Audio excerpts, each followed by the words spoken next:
好，时间到了哈，感谢大家，今天下午一起来参加我们这次研讨会哈。首先呢，开始之前我大概介绍一下纪律，请各位呢参会者将你的电脑静音，如果大家有任何问题呢，请在右侧的留言板写下你的问题来提问。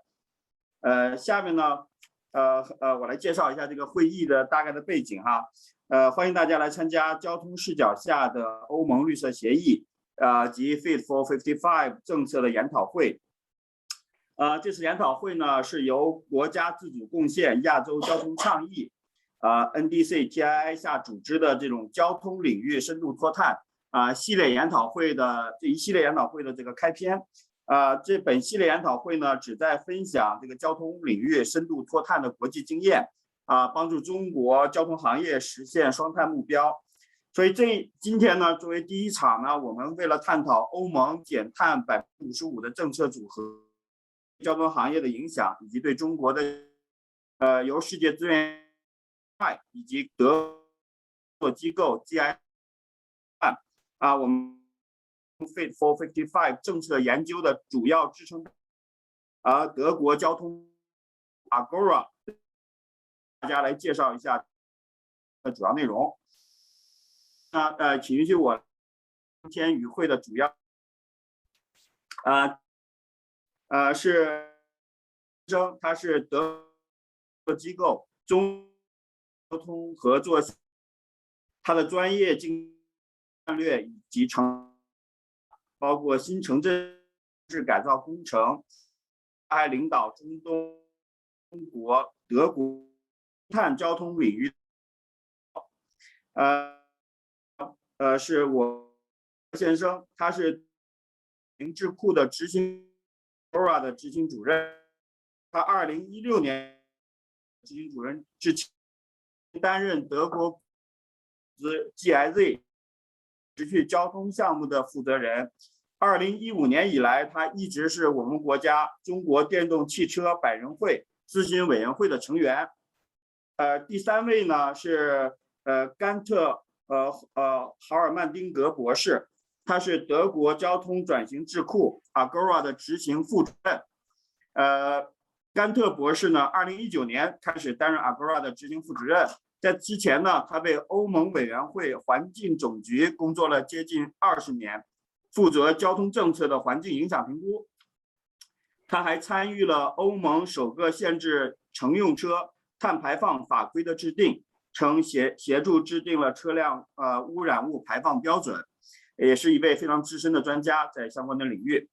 最后呢，我本人呢今天为大家来主持一下工作，我是来自于世界资源研究所，我叫刘代宗，我是可持续城市项目的负责人，这次只是为大家来主办这次研讨会。下面呢，我们有请赛义博先生给我们首先介绍一下我们的 NDC TII 项目。Sebastian, please. Thank you very much, Daizong, for the kind introduction. Let me share the presentation with you. I hope that works. Can everyone see the presentation? Okay. Please go ahead. Can you hear me, Daizong? Yes, I can hear you. Please go ahead. Does it work? Short feedback? Okay. Guess it works. Perfect. Yeah, thank you very much, Daizong. And I have the pleasure to set the scene, so to speak, the inputs of Agora Verkehrswende today by introducing to you, participants, the NDC Transport Initiative for Asia project with a focus on our China component. So let me start. 1 second. Okay. We all know that transport accounts for about 1/4 of global energy-related CO2 emissions, and that we see with growing transport volumes, both freight and passenger transport volumes, those emissions on the rise. And in particular in Asian countries, against the background of rapid socioeconomic transformation in many of those countries in the ASEAN region, India and China, for example, as well as the urbanization processes in those countries, Those transport emissions in particular are expected to significantly increase over the next decades, contributing to global warming.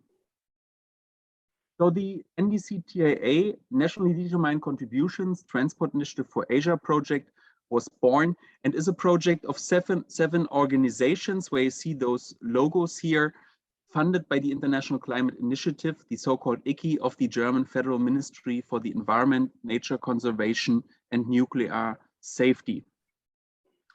The NDC Transport Initiative for Asia project aims to facilitate a paradigm shift to zero emission transport across Asia to tackle those challenges with increasing emissions, which I just described.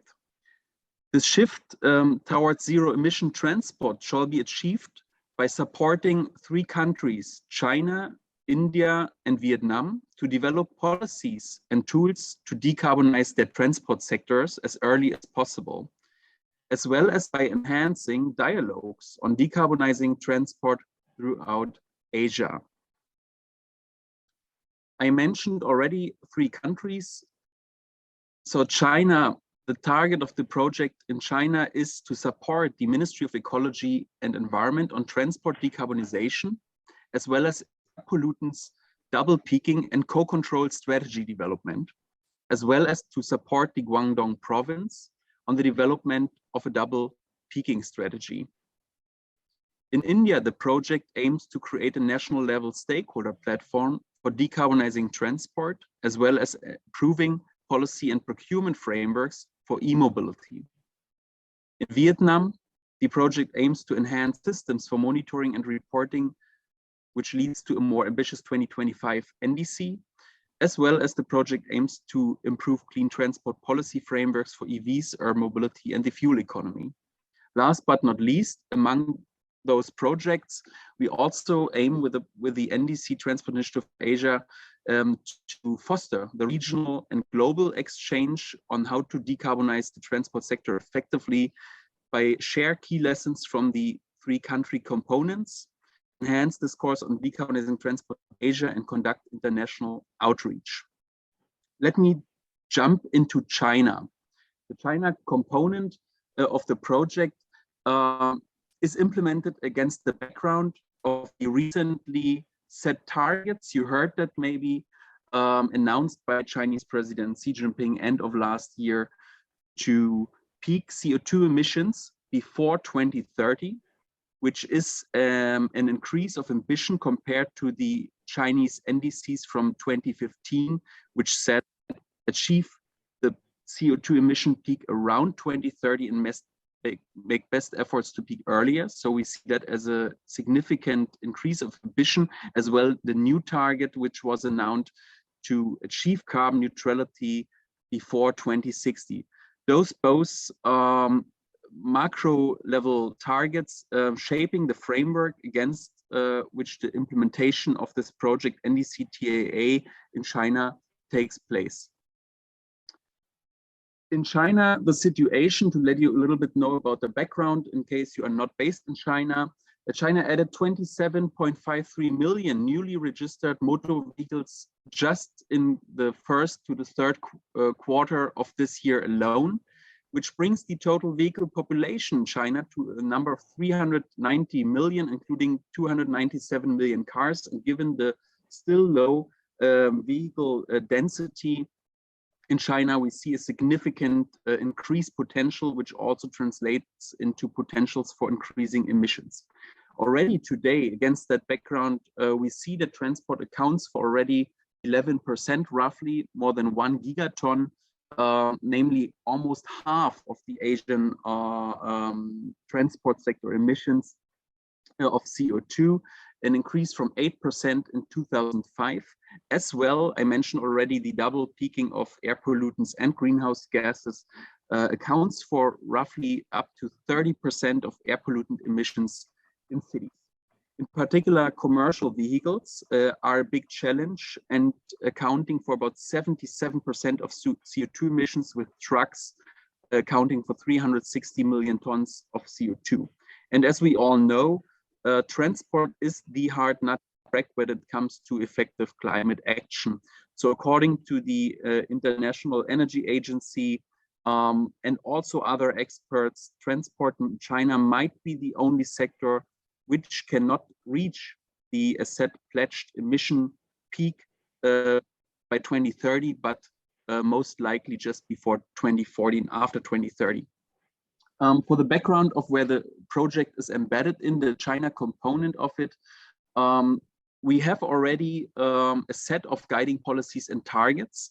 So you can see here, I mentioned it already, the climate targets, achieving CO2 emission peaking before 2030 and carbon neutrality before 2060. We have a set, and that's just a selection of top-level, medium to long-term transport development targets in China set up, namely the outline building China's strengths in transport, the National Comprehensive Three-Dimensional Transportation Network Planning Outline, and the New Energy Vehicle Industry Development Plan, top-level policies which steer the future expansion of China's infrastructure, as well as also structural reforms and technological development, and so on a medium to long run. As well as we have also the 14th five-year plan, 2021 to 2025, with its long-range objectives to 2035, where also under this macro socio-economic 14th five-year plan, there are sectoral plans, including transport, which shape in those 5 years the short-term development. So the question now is how to link those top-level climate targets to the medium and long-term transport development targets, as well as the short-term implementation under the umbrella of 5 years plan. There is currently the so-called, you see that here on the left side, 1+N policy system in development under guidance of the National Development Reform Commission in close collaboration also with our political partner, the Ministry of Ecology and Environment, as mentioned. And one stands here for an overall policy development framework guiding the 2030 and 2060 target implementation, as well as N for a number of sectoral plans to which are under this overall guiding system developed to guide the implementation towards those targets in each sector, including the transport sector. And today it was actually leaked by a couple of accounts on social media here. The one overall policy system seems already on the track to be published very soon, and we also expect the sectoral plans to follow them up to be published. And the 1+N policy system is for us as the NDC Transport Initiative for Asia and China a framework where we support the Chinese partners, in particular also the MEE, with the following implementation approaches of our project. NDC TIA in China aims to support the MEE towards the development of those just mentioned strategies and plans with technical and policy research, expert exchange, multi-stakeholder dialogues, as well as capacity building. At the national level, we support the MEE and our partners on their ambitions and ways to implement policy frameworks and develop them for both, as said, the co-control and mitigation of greenhouse gases and air pollutants from road transport based on international practices and policy recommendations. We also support the research on technology potentials for world-class vehicular greenhouse gas emission standards in China, and also provide policy recommendations. And besides the work, the project here in China on the national level, there's also the second impact layer, the provincial level, where in the Guangdong province, as mentioned before, in consultation with the partners on province level, the project is to support the technical work, which is essential for the development of medium and long-term strategies. And the technical policy communication as well on achieving reduction in greenhouse gas emission air pollutants, and the national level and provincial interlinkage by this vertical integration, as well as also an ambition of the project. In the end, the results of inputs, technical policy research, exchange, dialogues, and capacity buildings, they are embedded in an integrated and comprehensive approach leading to transport decarbonization and support of the partners in co-control, as mentioned before. Selected project activities and results. What was done so far?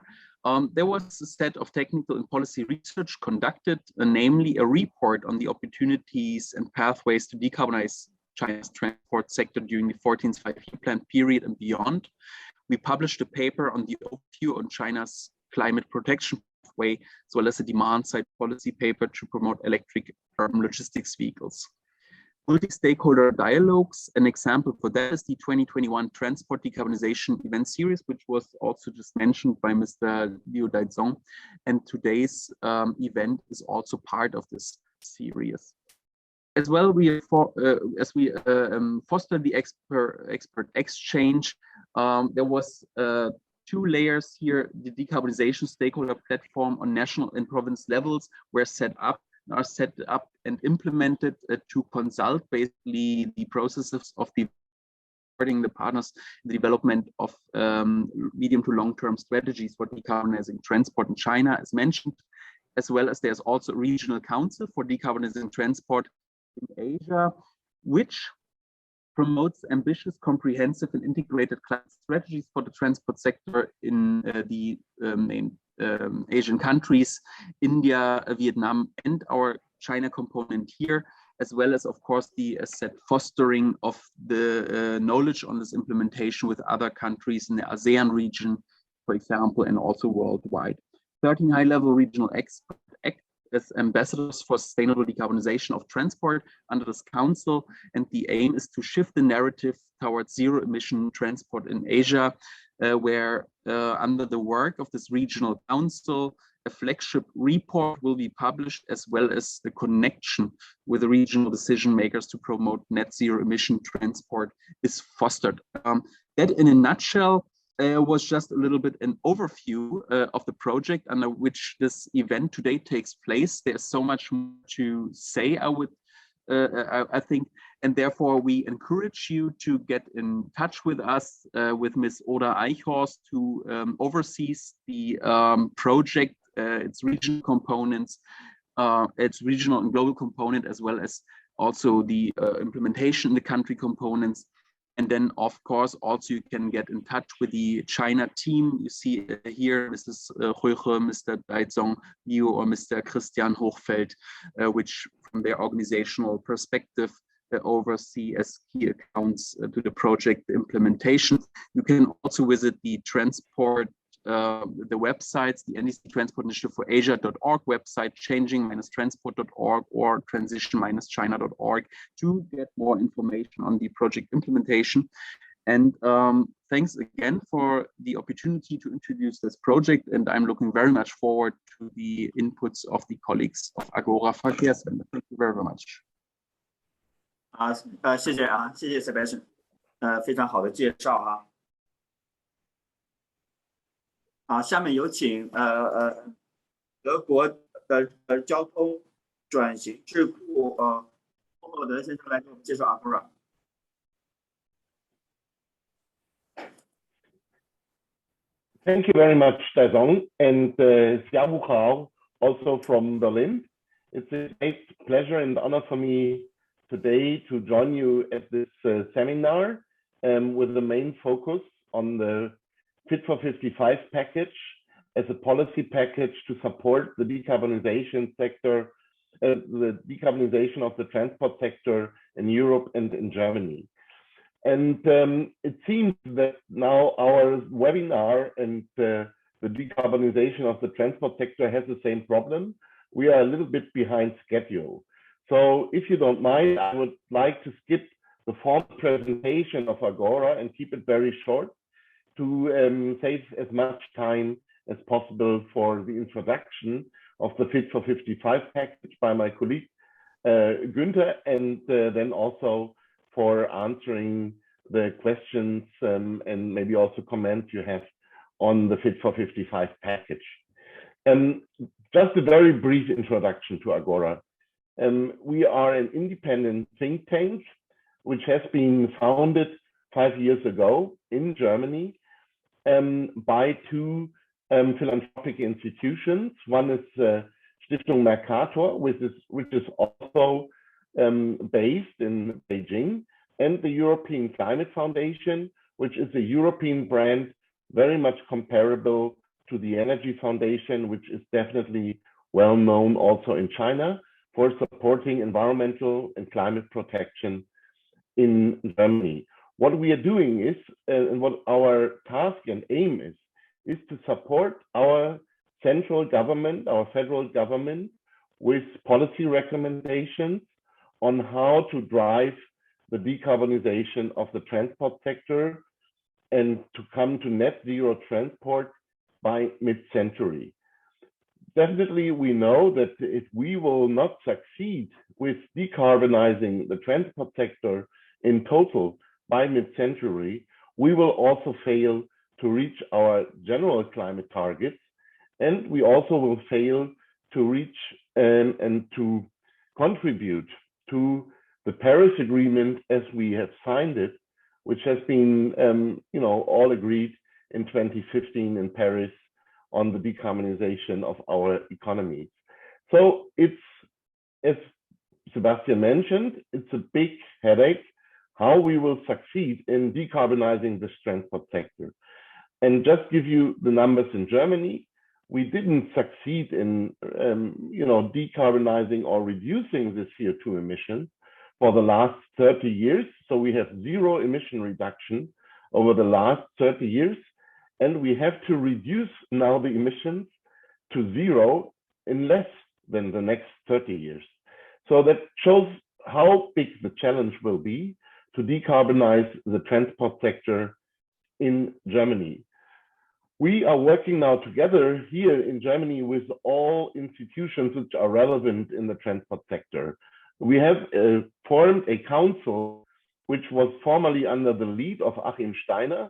He's now the administrator of United Nations Development Program, and he's also, I think, well known in China, as he was the head of the CCICED, the China Council for International Cooperation and Environmental Development. And he formed this council accompanying to Agora, bringing together the central government, the federal ministries, which are relevant for the policies in the transport sector, our federal states, our cities and municipalities, our associations who are working in the transport sector, the business sector, civil society organizations, labor unions and scientific organizations, to discuss what has to be done to realize the decarbonization of the transport sector. And we are now in a very critical moment here in Europe and in Germany, because on the one hand, we have the aim of the European Commission and the European Union to be the first continent to be decarbonized by mid-century. And in Germany, we had already just 3 weeks ago, general elections, where climate protection in general was under the absolutely top topics in the election campaign, because our constitutional court forced our government to increase climate action in the transport sector, but not only in the transport sector, but climate action in general, and tighten the climate goals. So we now have the goal in Germany to decarbonize our economy by 2045. And that means that we have to reach also net zero transport in 25 years in Germany. And this will only be possible if we have really a comprehensive and consistent policy package, starting from the European targets, then with national targets and national policy instruments in Germany, and then also policies on the local level. So we have to coordinate between 3 levels, which is, the EU level, national level, federal level, and the local level. So it's 4 levels, sorry for this. And we thought that this is quite comparable to the situation in China, where the EU level compares to the Chinese, the national level, the national level in Europe compares to the provincial level in China, and then we have the municipalities, which is the same here in Germany. And that's why we are very happy now to introduce the aim and the policy instruments which are proposed by the European Union, which are for us a kind of umbrella for our national action. And just to spoil a little bit of the results, without an ambitious implementation of the Fit for 55 package, we won't be able to reach the German targets too. In this regard, it's very important for us what the European Commission proposed and what will be now negotiated. And my colleague, Dr. Günter Hörmandinger, will give you an overview about the history of this policy package, the content, and also the potential outlook, and what will be the implementation like here in Europe and in Germany. And we are very much looking forward to the discussion with you. And now I hand it to Günter, and thank you very much. And I hope that we will not only meet in the future by Zoom, but also in person again very soon after the COVID crisis. Thank you very much. And yeah, looking forward to the further discussion.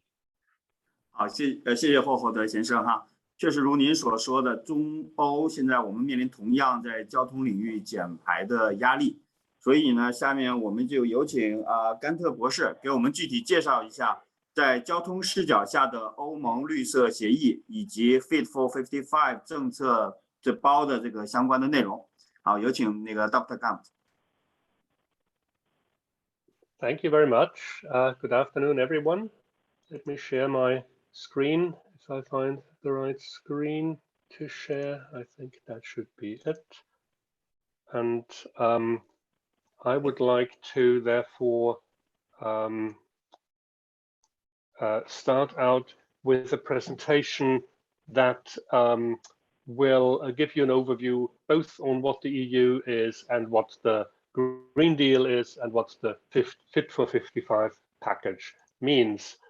So 3 sections that I want to go through, and I will try to be brief on each of those. So let us start on the EU. Many of you will know this, but I found it useful to repeat certain things. It's helpful to remind ourselves of things. So the EU, 27 countries, and at present 446 million people. You see Germany in the middle here, surrounded by the other member states.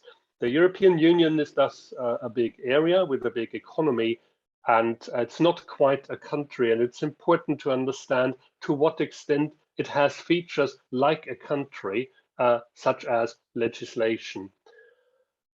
Such a thing like the European Union, of course, did not come about overnight. It started out in 1952 as a direct response to the Second World War, and it has evolved since then and amended multiple times. The latest was in 2009 by the Treaty of Lisbon. So there is a treaty that establishes the European Union, and everything is established in that treaty. And one of the things that the treaty does is that it installs institutions, quite a few of them. I want to focus on 4 of them that are most important for our purposes, and they have different functions. On the left, you see the European Parliament, which represents citizens. It's directly elected. In the middle, you see the Council, which represents member states, and it comes at 2 levels: the Council of Ministers, which is where the ministers of the governments meet, and the European Council, which is the summit, which is where the heads of state and government meet. And on the right, we have the European Commission, which is the executive of the EU and therefore responsible for implementing the treaty. And if the European Union were a government, then this would be, were a country, then the Commission would be the government. So this is just the distribution of roles in the EU. These are the heads of the institutions. I will skip that. This slide is a little bit complicated, and I'm not going to go in detail through it, but I need to explain a few things about EU legislation.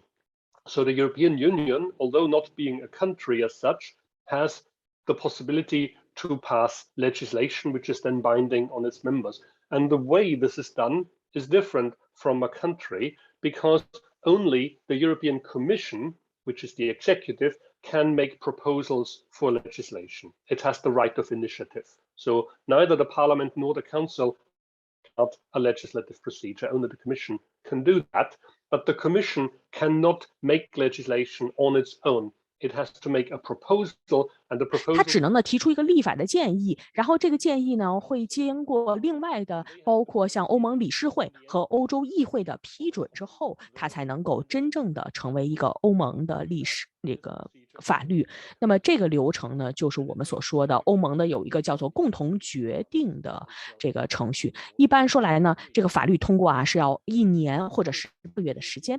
这个是我们欧盟委员会的一个组织的结构，大家可以看到里面包括有27位委员，每一个呢是来自于欧盟的一个国家，任期5年。目前的这个任期啊是在2019年12月份开始的，中间呢大家可以看到我们的von der Leyen女士，这是我目前的欧盟委员会的主席。现在呢，他是欧盟委员会的主席。那么当然的话呢，我们这些委员呢不能靠自己。And in a government, a minister would be supported by a ministry. In Europe, a commissioner is supported by what's known as a directorate general. So, for example, climate policy, Mr. Timmermans here on the left, who's in charge of climate policy, he's supported by the Directorate General for Climate Action, among others, short DG Klima. And so this is how the executive is organized, pretty much like a government. Some things I need to point out in order to understand the Green Deal. The EU, as I showed you, is a multilateral treaty that creates some aspects of a government, but not all. And therefore, there are some things you can do at the EU level and others that you can't. And if you look at the two sides of this slide, on the right side are things that are natural to the EU. And in particular, everything to do with the internal market is regulated at the EU level. That includes especially product standards. So emission standards for cars and for trucks, they are automatically done at the EU level because we need the same standards everywhere in Europe. Otherwise, the internal market cannot function. On the other hand, on the left side, you see in red the word subsidiarity, which means the principle that things should be done at the appropriate level of government. So not everything can be done at the EU level. Something has to be done below the EU level at national or at local level, typically urban planning, spatial planning, social policy, fiscal policy. These are things done at the national or at the subnational level and not at the EU level. And that has implications if you want to make transport sustainable, because in order to make the transport system sustainable, you need a mix of measures. On the one hand, you need technical standards, but on the other hand, you need things that impact the mobility and the way it's organized. Spatial planning, urban planning, fiscal measures are very much part of that. And what you see from this is that the Green Deal cannot do all these things. It can do some of those things, especially those that have to do with markets and standards. And therefore, things to do with urban space, with traffic planning are not in the Green Deal. In between are questions of infrastructure, of energy supply, of the charging infrastructure. They used to be more of a national prerogative. And especially now that electrification becomes a big thing, they become more European because people understand that you cannot have different charging standards in different countries or different levels or densities of charging infrastructure. So there is more of a European aspect coming in for those topics. So let's go to the EU Green Deal, and I want to go through a timeline here.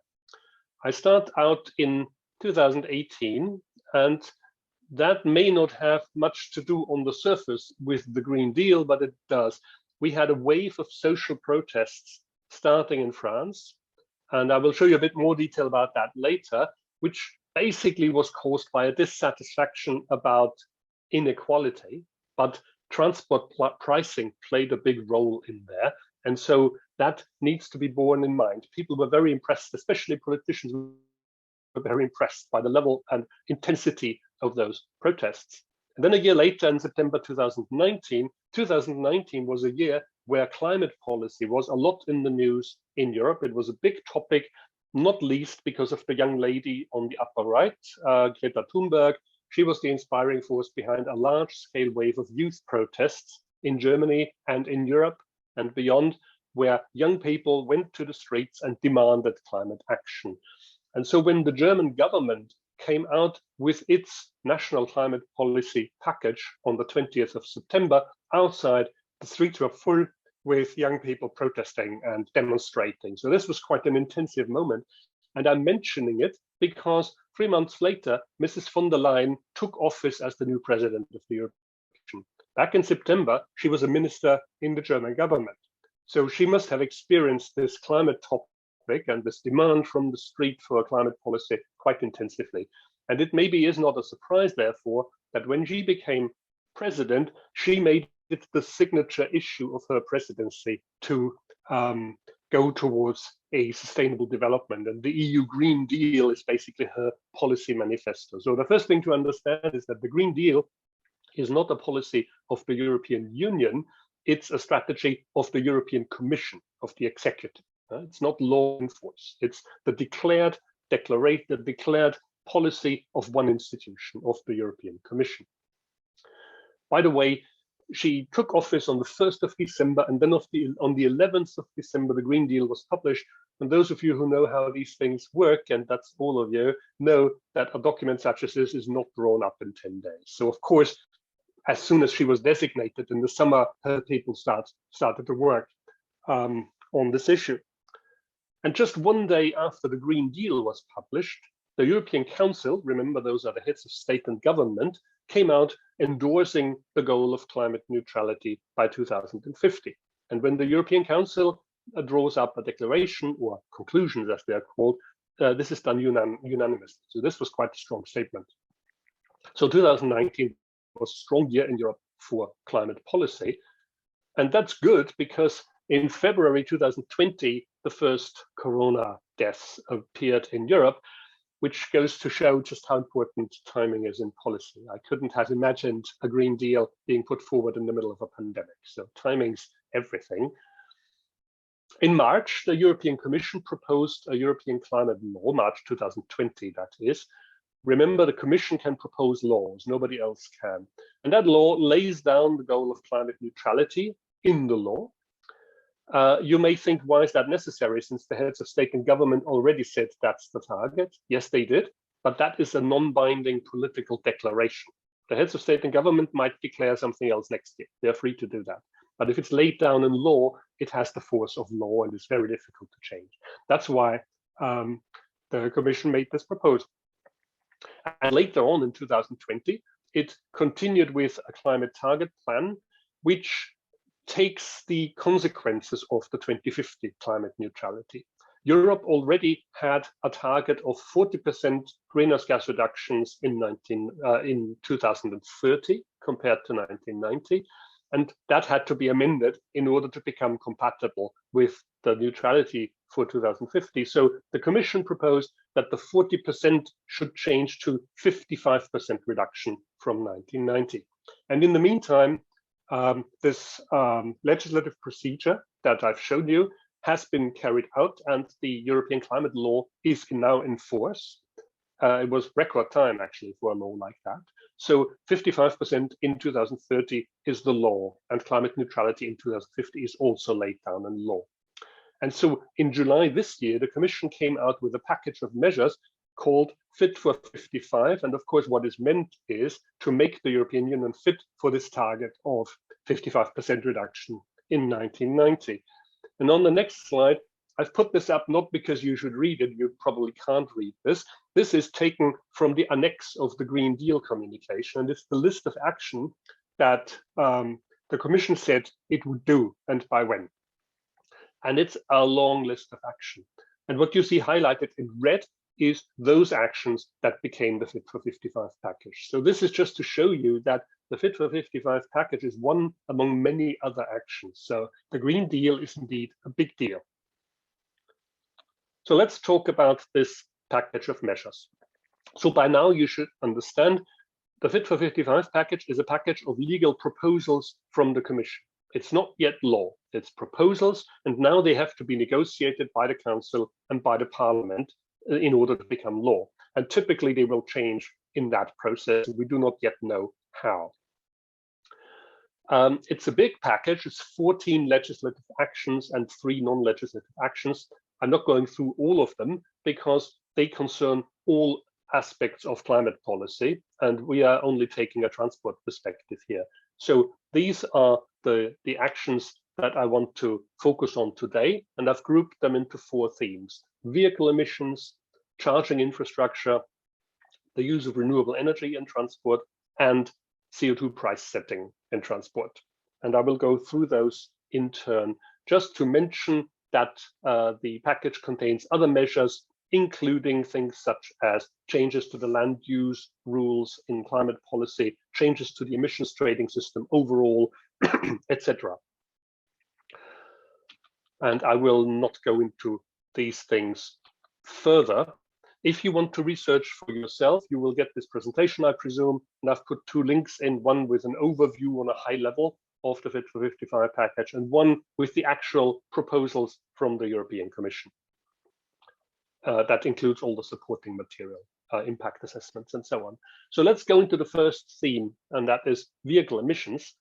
And I want you to focus on the right side of this slide, which is a graphical presentation of the CO2 limit values for cars and for light-duty vehicles. This is for cars. Light-duty vehicles have slightly different values. The black line that you see here is the law as it is enforced today, because we already have standards for cars.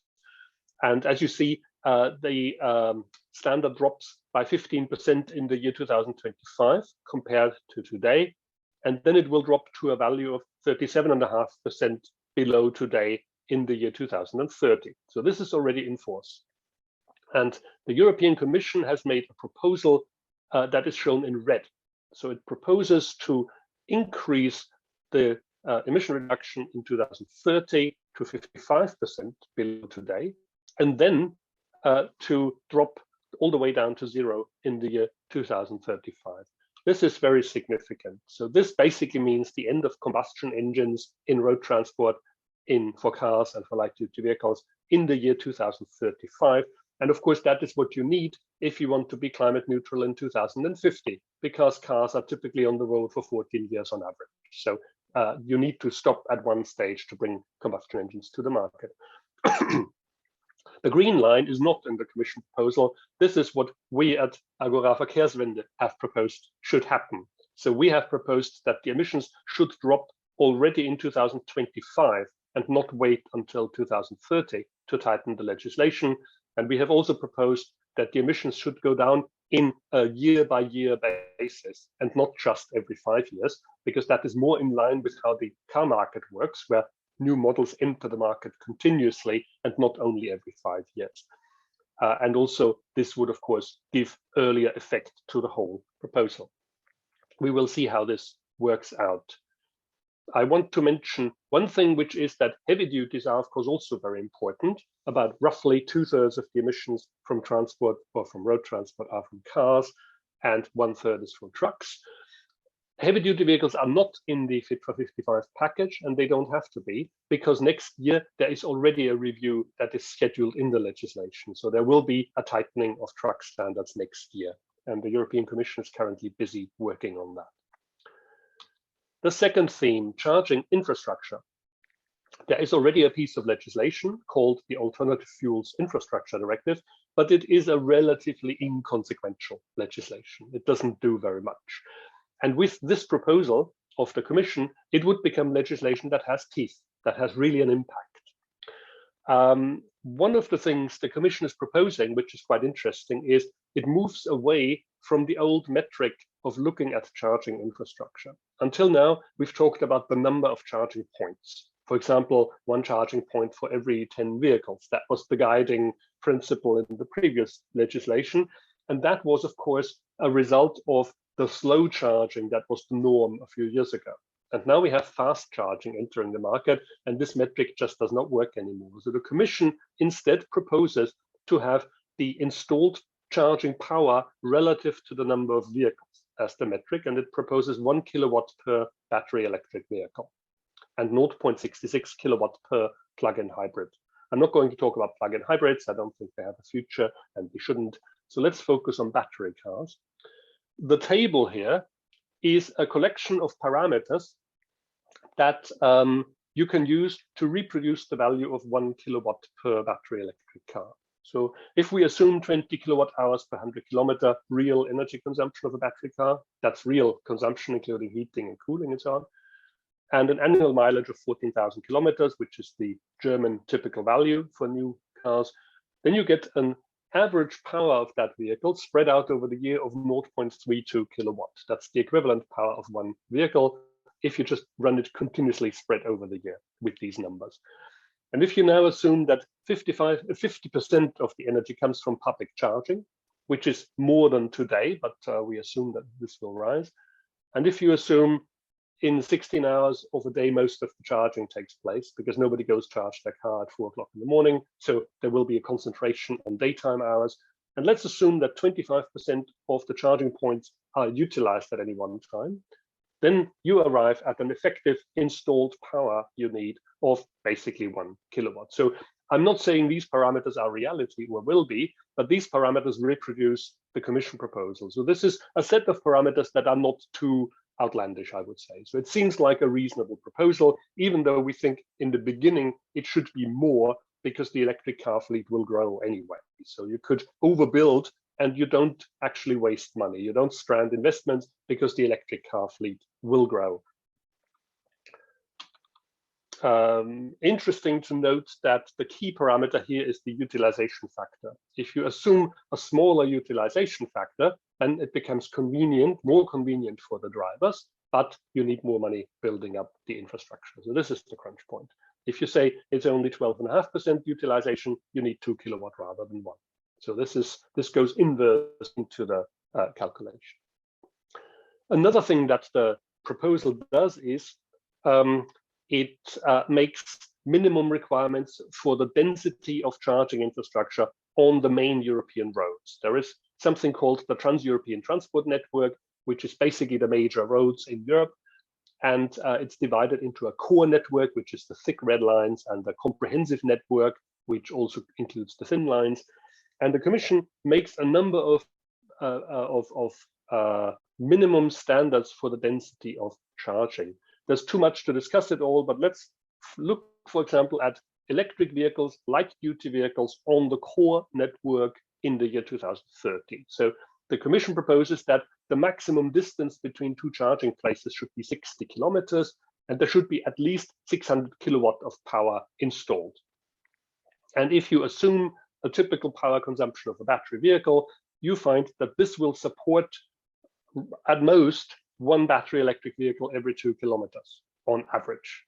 And that's assuming 100% utilization of that charging infrastructure. So in other words, this is not very much. This is a minimum density. And the Commission proposes these numbers without distinction of location. And I'll mention this on the next slide. But before I do, let me just point to another example, and that's heavy-duty vehicles, the blue part of the table. The yellow part is hydrogen. The proposal also makes proposals for hydrogen infrastructure for trucks. And if you compare those, you find that the infrastructure for 2030, for example, on the core network, implies that 6 times more trucks can run on electric power than on hydrogen. So this is hidden in the numbers, but can be teased out relatively easily. Just to bring in here the viewpoint of Agora Verkehrswende, we don't think it's a wise idea right now to roll out hydrogen infrastructure across all of Europe, because it's not yet clear how hydrogen will be utilized in transport. So we would propose having a few corridors, big corridors, to be developed in earnest and see how they perform. And then in a when we know how hydrogen is really going to be used in transport, only then to roll out the infrastructure, because otherwise we think we risk stranded investments. Electric infrastructure, we think, is no regrets, because it will come, so we can build it up straight away.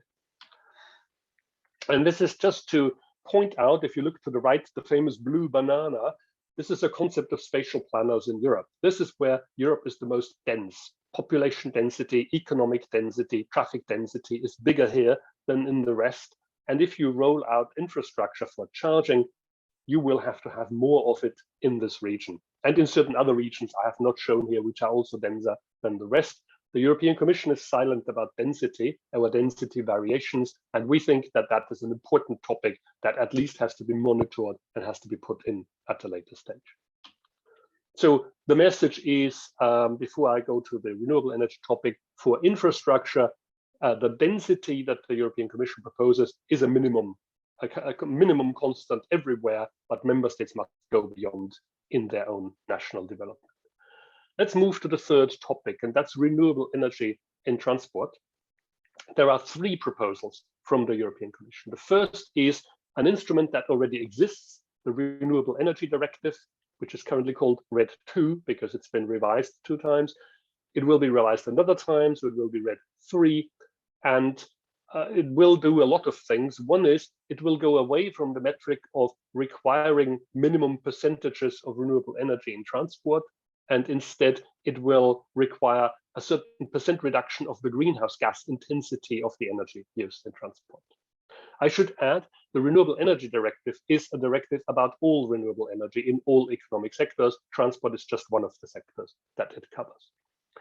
And one of the things it does, I don't want to go into all the details, is it prescribes minimum shares for advanced fuels, both advanced biofuels, that's at the bottom of the bulleted list, and as you see, with shares that are relatively modest, 0.2% from 2022, rising to 2.2% in the year 2030. Advanced biofuels means biofuels from waste, from residual material, straw, animal manure, also from algae.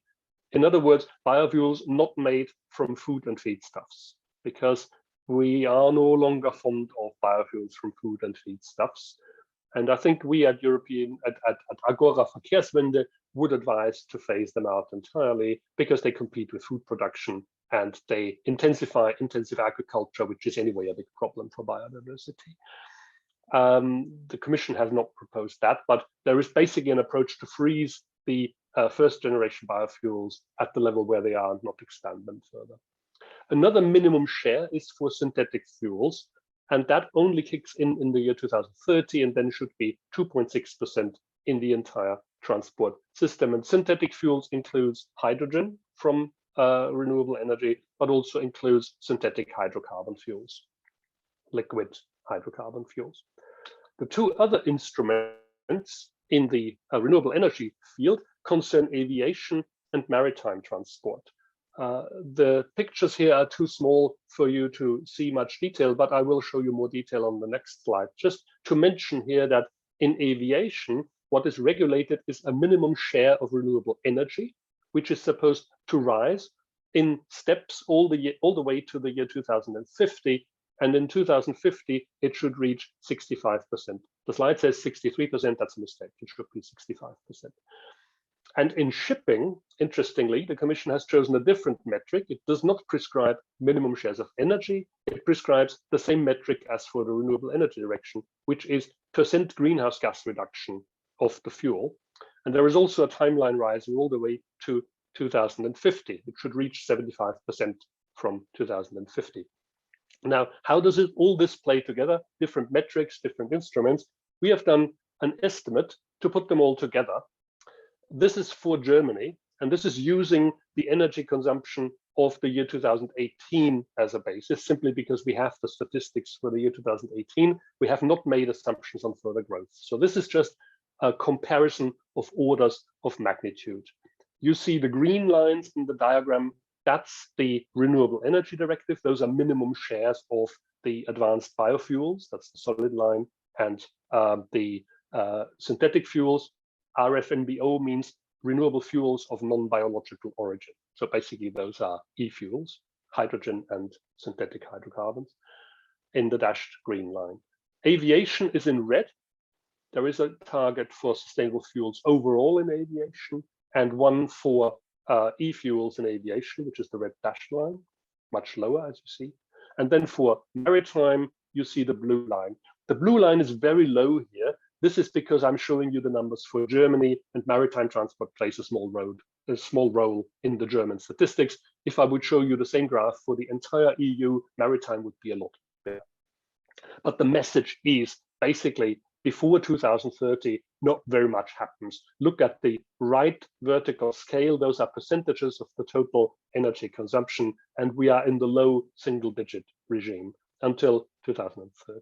And only from 2035, you see significant action, and the sustainable fuels in aviation are already more than what the Renewable Energy Directive prescribes for the entire transport system. So whether this will really work out the way it's proposed all the way to the year 2050 is a difficult question. Aviation and maritime are, of course, the most difficult things to regulate, and that's all I leave you with on this topic. I just want to quickly go to our fourth area to leave time for discussion afterwards. That's price setting. Some general background on price setting. We're back to the EU and its features, and this may or may not be relevant to you. You will ask maybe, why don't you just tax? And the EU has tried to tax CO2 in the past, but taxation, according to the EU treaty, is subject to unanimous decision-making in the Council, and on matters of taxation, you don't get unanimity. And so there aren't many features that you can do with taxation at the EU level. Fiscal policy tends to be a national thing. However, emissions trading is not a fiscal measure. According to the typology of the EU treaty, emissions trading is an environmental measure. And so in the Council of Ministers, it is not subject to unanimity, it's subject to what is known as qualified majority voting. And so you can actually get a measure agreed.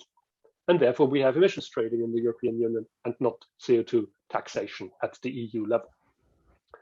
And one thing I want to mention here is, and that's important, coming back to what I mentioned earlier, those yellow vest protests, economic measures in environment policy tend to be socially regressive because they go into the prices of base commodities like energy, and poorer households spend a larger share of their income on energy and on transport. So if you make it more expensive, you hurt the poor. So on the right side, for example, is our analysis of what those measures proposed by the German government that I mentioned earlier, what those would do to the different 10 percentile groups in the German population. And you see that the further left, which is the poorer households, the bigger the impact. So this is a regressive measure.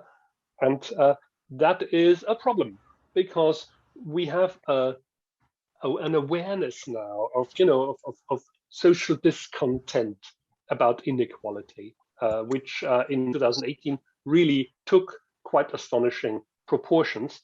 And interestingly, it was triggered first by a fuel price rise, partly because the French state had introduced a CO2 tax on fuels and the world oil market also had a spike. So this triggered protests. It quickly became a wider protest about social inequality, but transport is never far away. And the picture at the bottom is from Germany, and the inscription on the yellow vest of that guy says, "Hands off my diesel car." So there is, and this was in the wake of the diesel scandal.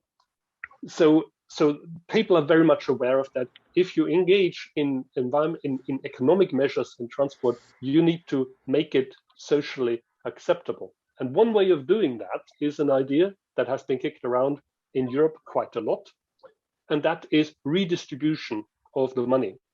So, for example, typically, if you introduce a CO2 price in Germany, this is from one of our analysis papers, you get the social result, which is the bottom line, the whatever color is that, purple. It rises.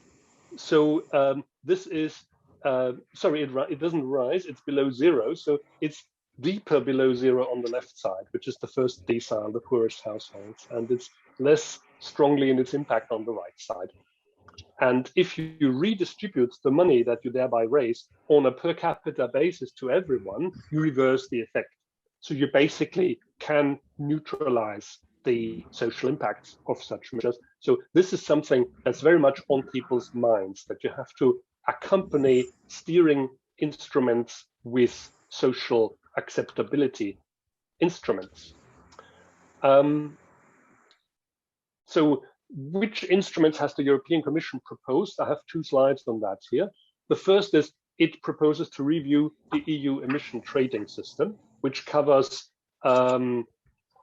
fixed installations, power plants, cement kilns, large factories, those kind of things. It proposes to review that and make it tighter to drop its emissions faster. It proposes to also include international shipping in the scope of that emissions trading. And in parallel, it proposes to establish a separate emissions trading for road transport and for buildings. And it's separate because these are different players. They're in the established emissions trading system, there are about 11,000 market participants in the EU.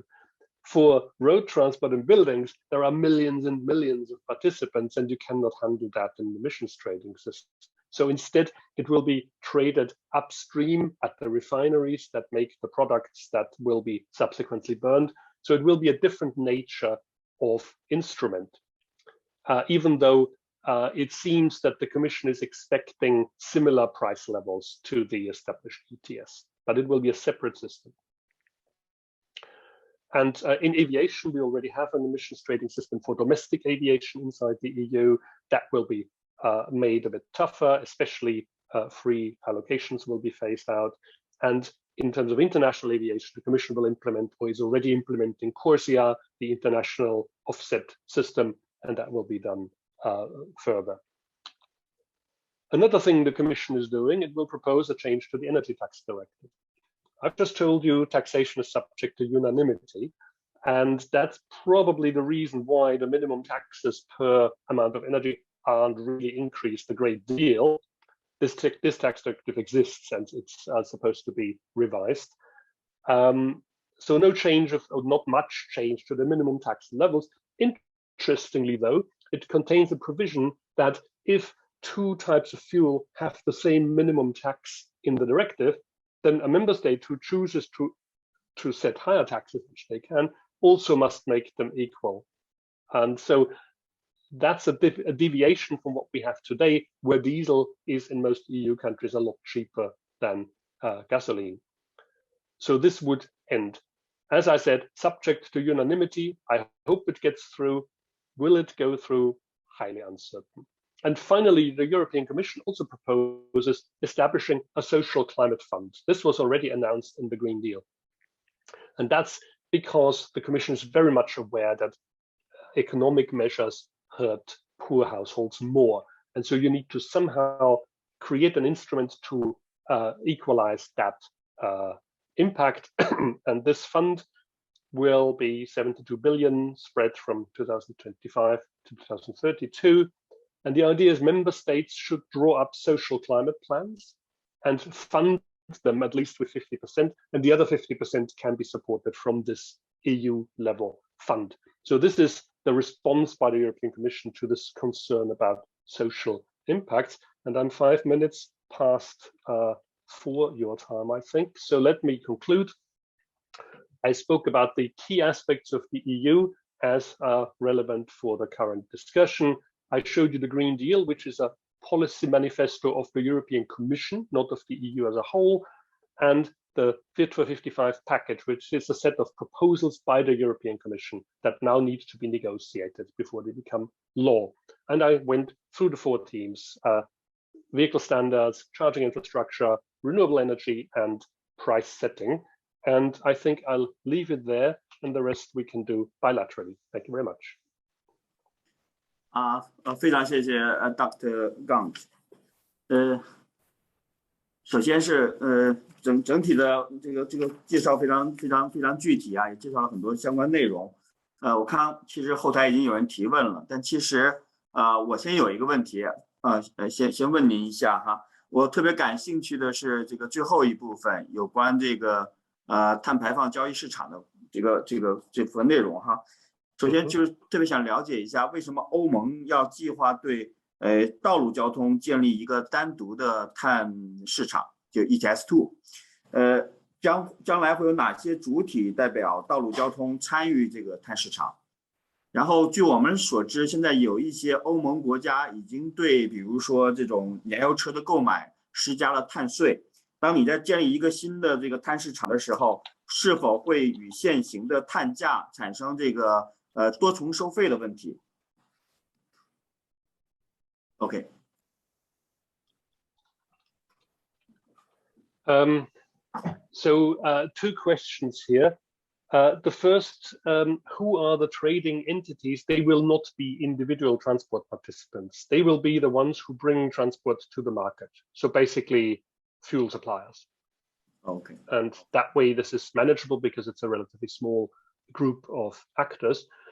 It loses a little bit the visibility, of course, on the part of the actual market actors, which are drivers and people who heat their homes. They see that price signal only on their energy bill, like they would with a tax. So it's a different nature of instrument. And I think the Commission is proposing this, and some people surely will want to see those two systems merged in the future. But for the moment, they are set up separately. And I think we will see just how the market price will evolve and what that will mean. In terms of energy taxation, what I should have pointed out is that the Energy Tax Directive proposes to tax energy content. It's a consumption tax, which is an established thing, whereas the ETS is CO2 pricing. So those are two separate things, and they are taxed, or they are treated financially in separate ways. OK， 然后我再多追加一个问题啊，就比如说另外一个国际航运在 ETS 里面这个碳市场里面，这可能是中国的企业特别关心的。就一旦是国际航运纳入了这个碳市场的话，在欧盟哈，这哪些主体将参与市场交易，以及它会对您觉得会对中国这个航运企业会产生哪些影响呢？The proposal is that 50% of the emissions of international journeys are covered, both 50% of incoming and 50% of outgoing. And how this is handled in practice, we would need to go into the details of the legislation now. But the idea is we do 50% because international is outside of the remit of any one country. So we rely on other countries to do their share to cover the other 50%. That's the spirit behind this proposal. OK， 好，谢谢您，谢谢。然后我们看一下有关观众提的问题哈，或者 Dr. Gang， 您看您想， So I'm looking at the chat box. OK. Yeah, I think so far we've got 3 questions. The first, how is the energy shock in the EU? I think, and Christian, maybe come in, correct me if you see it differently, but we don't experience the energy shock in the same way yet as in China. We do have, of course, an energy shock, especially with natural gas.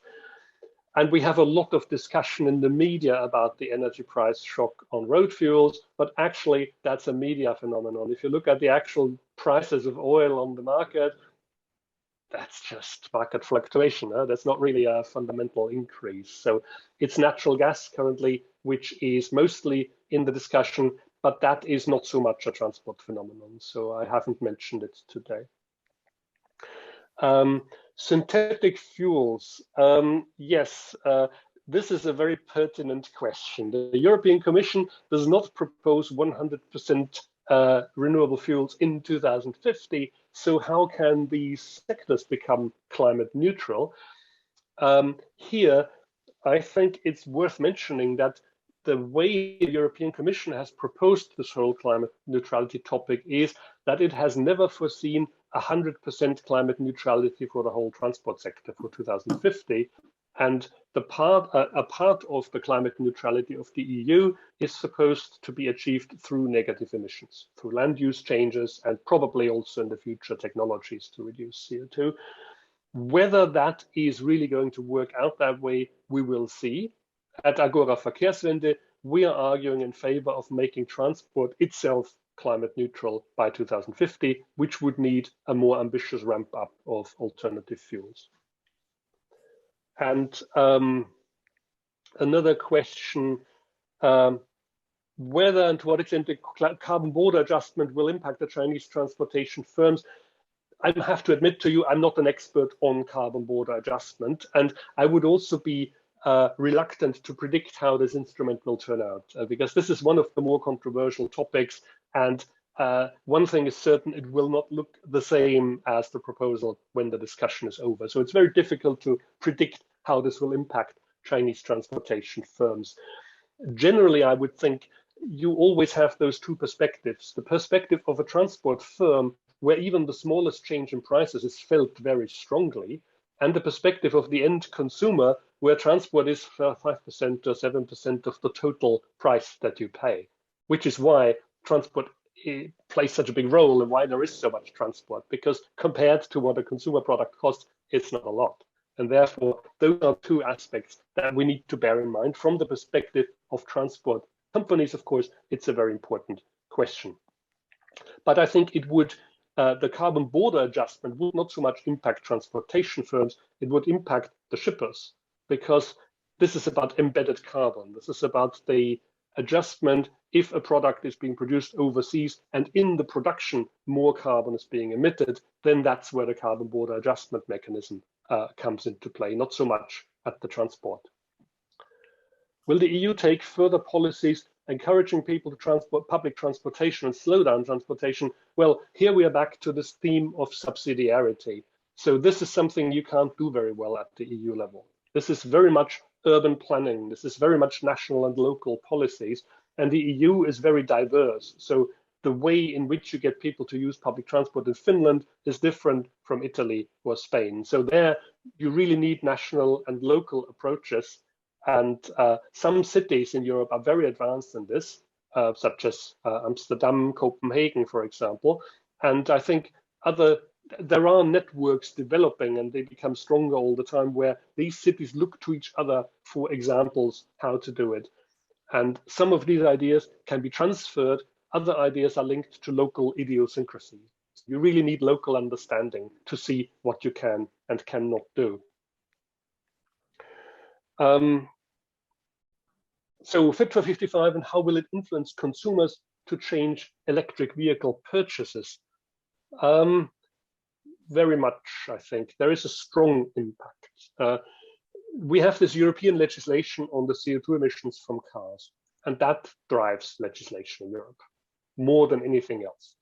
We've seen that because the emission level has just been tightened. So in the year 2020, it dropped from 130 grams per kilometer to 95 grams per kilometer, which was quite a big drop. And in the same year, the market share of electric vehicles went up from almost 0 to something like 12%, or even more in some countries, in a jump. So this was clearly the reaction of the industry that does not wish to make its combustion cars smaller, which would be the most obvious way of reducing CO2 emissions with a combustion car. We don't observe that. The market doesn't seem to work that way. People want their big cars. The industry wants to sell their big cars. So combustion cars tend to stay the same size and the same emission level. And instead, electric cars are brought in to get the average down.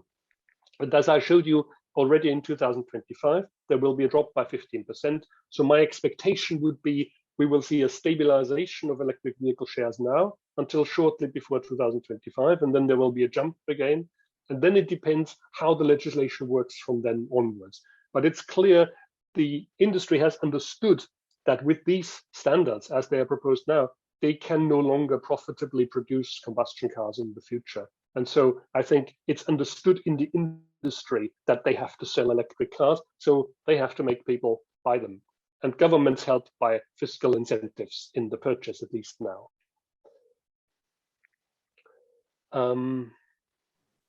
You have one more question? Yes, what's the perspective on the influence of autonomous driving on the whole travel mode choices? Will it change the transport? That's a good question. First of all, the interesting question is, when and how will autonomous driving appear? We've had it now for years. It was always around the corner, and it seems it's relatively straightforward to make 90% of the journeys autonomous, and the next 5% are very difficult, and the next 5% nobody knows how to do.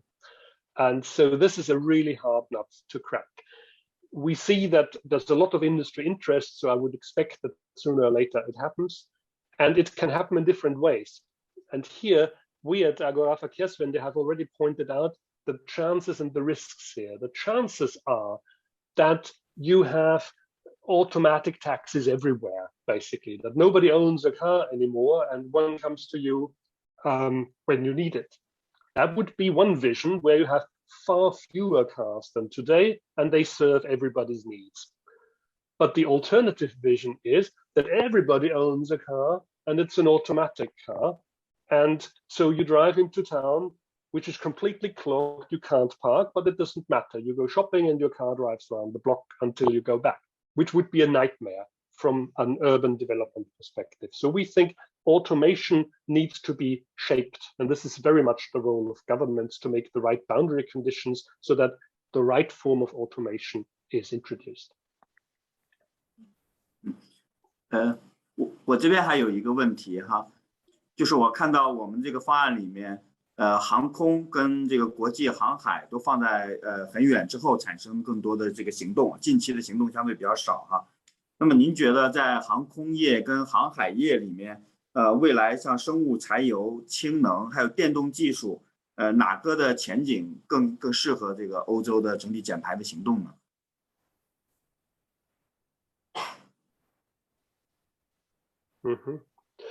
Yeah, well, in aviation, you recall that there were two curves in aviation. One was the total sum of sustainable fuel, and one was a subset of that, which was synthetic fuels. So the vision is that probably more than half would be advanced biofuels, so fuels from waste matter and so on. So some of those advanced biofuels will have to find their way into aviation.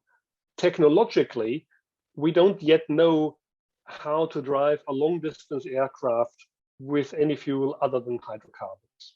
Short distance, we see a lot of experimentation with electric planes, so I think these will appear on the short distance, but long distance, as far as we can tell so far, we'll need to have liquid hydrocarbons as fuel, and then you basically have two sources, biofuels or synthetic.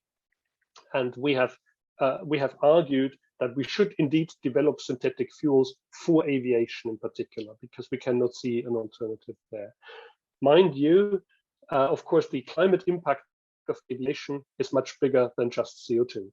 Depending on the error bars, at least half is through high altitude effects, cloud formation, and interactions with the stratosphere. So aviation remains a problematic area. Hydrogen, we see research projects on hydrogen, and I'm not an aviation expert, so I can't tell you what the chances are of this succeeding. But of course, hydrogen is the most difficult of all fuels. OK， 谢谢。然后是这样哈，中国因为我们比较关注基础设施的建设，所以其实也想问您一下，在欧盟怎么来思考有关基础设施的减排的潜力？就比如说，我们把一些农村的道路把它升级，变成这更好的快速路或者是高速公路，它其实是能够减少这个汽车的这个排放的。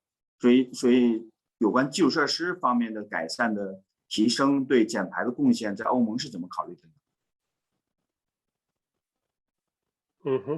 Yeah, I think here we have probably a different discussion. I'm not very familiar with the discussion of this topic in China, but I think you saw the Trans-European network map there. It was already pretty dense. So I don't think there is a vision of building a great many more motorways.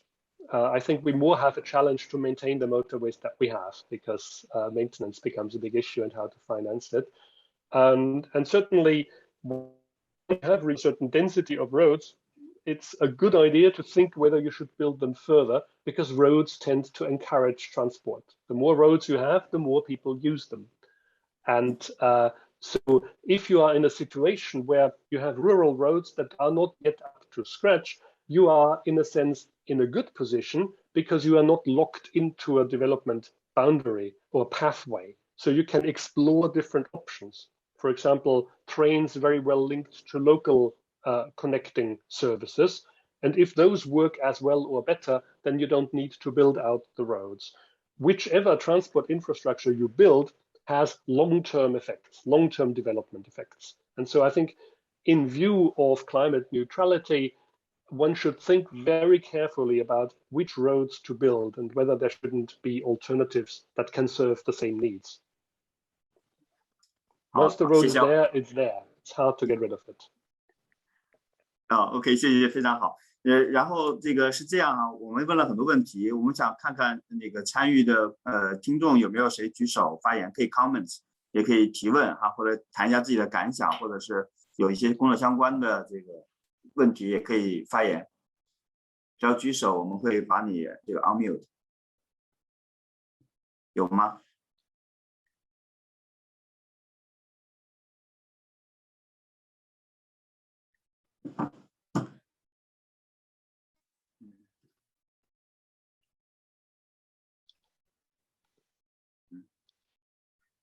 没有哈。没有的话，那个。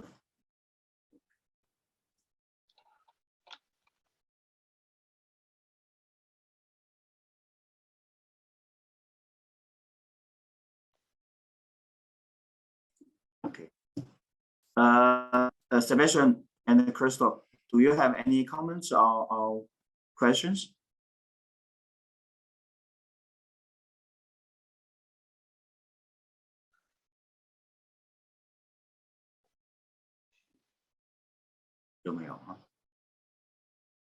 Okay.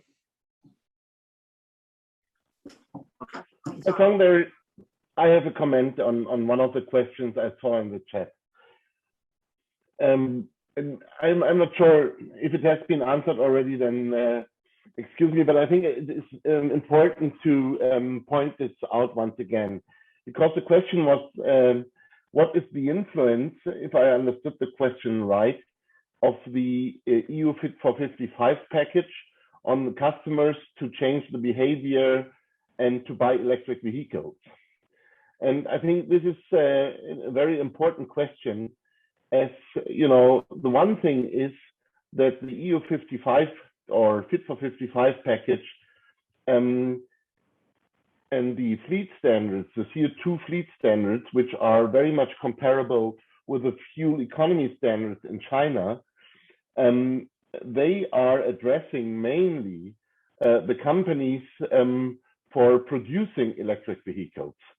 So they will rather, you know, address and force the companies to produce and offer a higher share of electric vehicles. I think this is the same in the US. This is the same in especially California, which will came up with a ZEF mandate as a first state, and it is also the case of the fuel economy standards in China.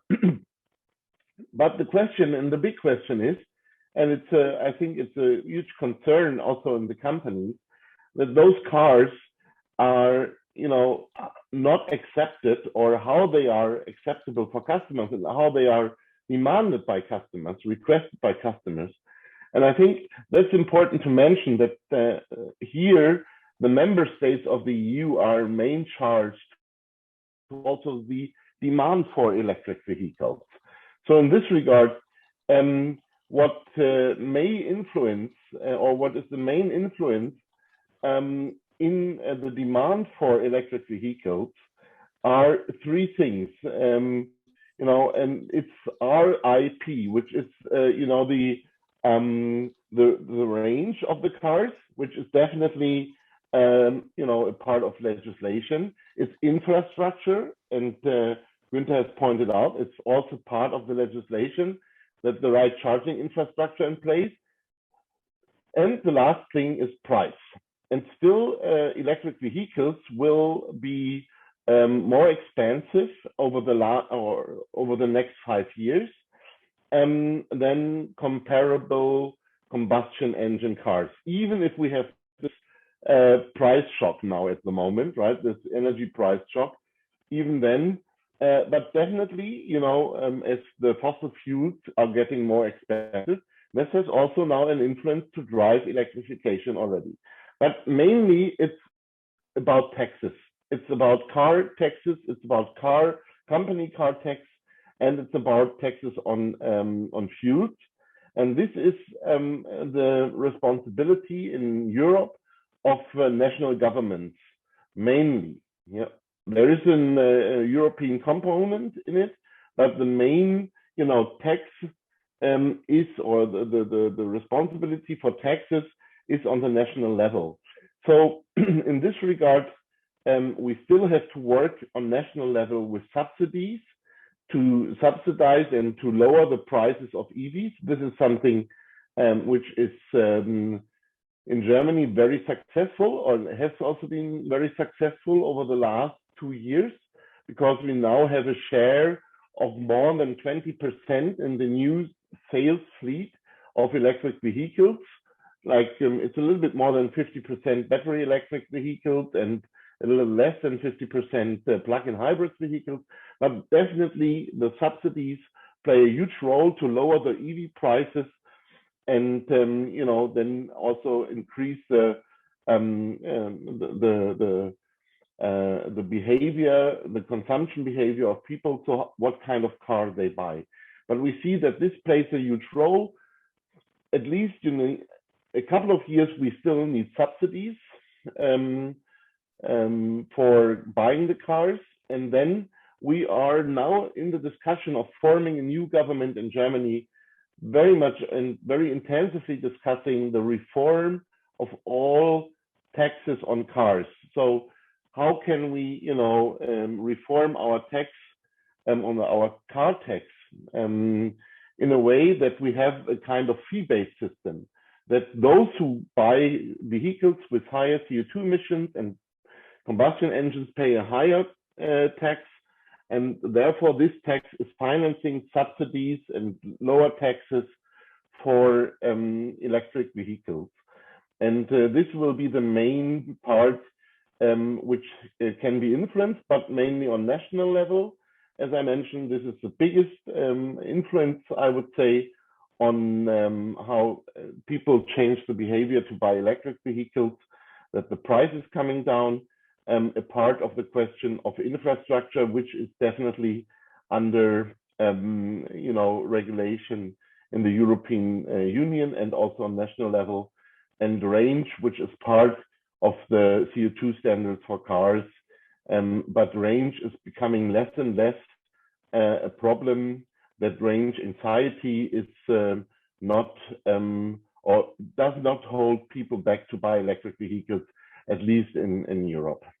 That's my comment on one of the questions. I hope that answers it a little bit comprehensive. Thank you. 谢谢啊，谢谢 Kirsten。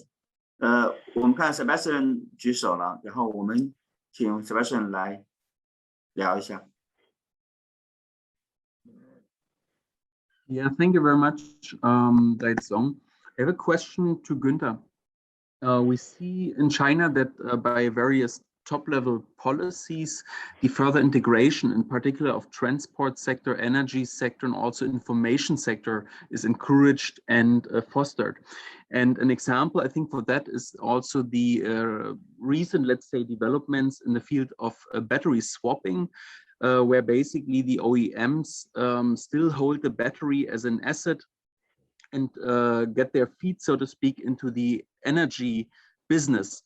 And my question would be how you see that as part also on the roadmap and strategy design in the EU on how the how electromobility is seen as a part of the future energy system, in particular when we consider large fleets replaced with NEVs in the future as battery storage capacity potentials, vehicle to grid, and so on. What does that mean for the energy sector and the transport sector?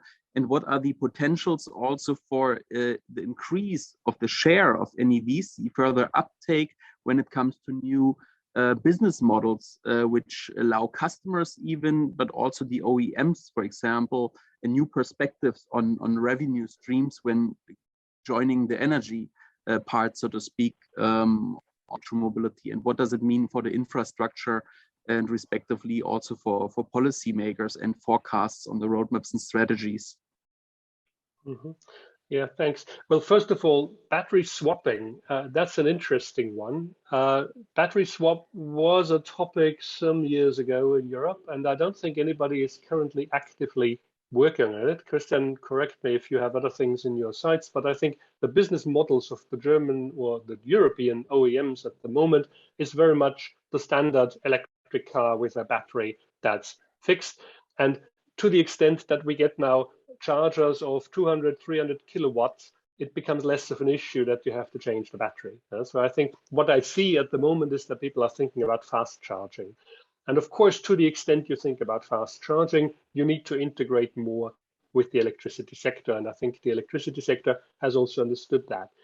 To what extent you can use vehicles to stabilize the grid or to absorb extra renewable energy. This is something I think everybody knows that this is a topic. The structures to actually handle it have yet to emerge.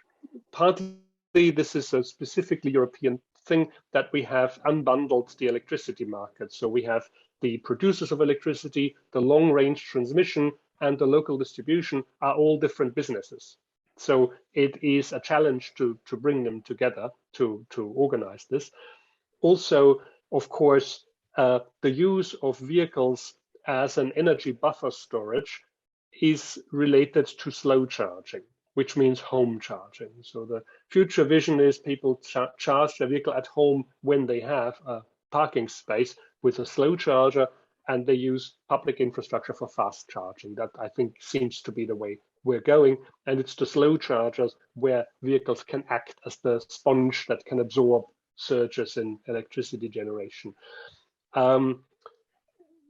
So I think public charging infrastructure comes less into it. You asked for the link to the information industry. One thing that the new directive, or it will be a regulation on alternative fuels infrastructure, will do is it will make it mandatory that certain informations about the charging point become publicly available to enable services spring up around it. So for example, is the charging point in operation? What's the price? Is it free? Will it be free in a few months, few hours time? Those things that enable the whole navigation and service systems around them to spring up. But it doesn't regulate the industry as such. It regulates what needs to be made publicly available. Thank you very much. 好的哈，谢谢这个 Dr. Gaunt and Agora and GIZ。我觉得是这样的，因为今天这个信息特别多，然后大家可能对欧盟的一些政策呢还属于学习阶段，所以我觉得可能这个参与度并不高哈，但是我觉得后台提了很多很有趣的问题，值得我们总结。我想今天呢，这个交流是非常充分的我学到了很多相关内容，其实也非常有助于中国未来在交通领域进行这个双碳工作一些具体的一些实施步骤，有着极大的帮助跟意义。然后呢，我最后大家感谢这次感谢 Dr. Gaunt 跟Christoph Agora 给我们提供这么好的机会来学习有关欧盟的政策。对。然后呢，本次会议呢是我们一系列这个研讨会的这个开篇。我们在11月份还会有更多的线下跟线上的活动，在这个系列下面为大家带来更多有关交通减排的工作，请大家继续关注我们 NDC TII 的官网。同时呢，如果大家对交通领域减排有任何主题相关感兴趣的这个主题，也可以在后台留言或给我们发邮件，我们会组织全球或者是国内外有关专家为大家做进一步像今天这样形式的解答跟沟通。好再次感谢大家的参与，我们这次webinar 圆满结束，谢谢。